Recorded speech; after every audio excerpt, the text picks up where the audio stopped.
Le Premier ministre Jean-Michel Samalou Kondé a présidé lundi 27 mars 2023 la cérémonie des signatures de l'accord-cadre pour le lancement de l'étude de préfaisabilité de la zone économique spéciale dédiée au projet de chaîne de valeur de batteries et de véhicules électriques en RDC. La signature de cet accord-cadre s'est effectuée entre le ministre sectoriel de la RDC,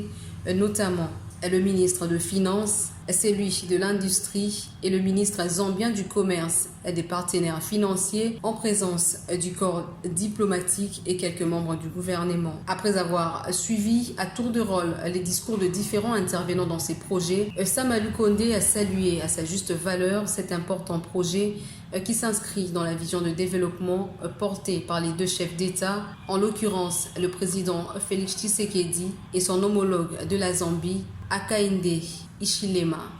Pour la petite histoire, en tant que pays solution au regard de sa biodiversité et de ses minerais stratégiques qui entrent dans la fabrication de batteries électriques, des énergies renouvelables, de voitures électriques, la RDC, à travers le président de la République, Félix-Antoine Tshisekedi,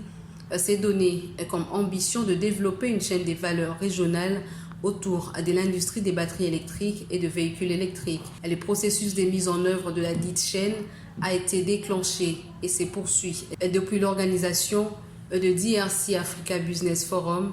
tenu à Kinshasa le 24 et 25 octobre 2021 sous le haut patronage du chef de l'État, où il avait convié ses homologues de la région, dont les principaux producteurs de minerais qui entrent dans la fabrication des batteries et véhicules électriques, entre autres le cobalt, le nickel, le lithium, le manganèse et le graphite. Pour mettre en œuvre cette industrie, la RDC et ses partenaires ont commandité une étude qui a été diligentée par le Bloomberg NEF sur les coûts de production de précurseurs de batteries en République démocratique du Congo, une étude indépendante basée sur la technologie MNC. Ici est de noter que l'étude de préfaisabilité qui va être réalisée dans le cadre de ces projets permettra de concevoir un plan d'exécution et un modèle opérationnel pour la création et l'exploitation de la zone transfrontalière, identifier les principaux défis à relever afin de faciliter la création et l'exploitation transfrontalière.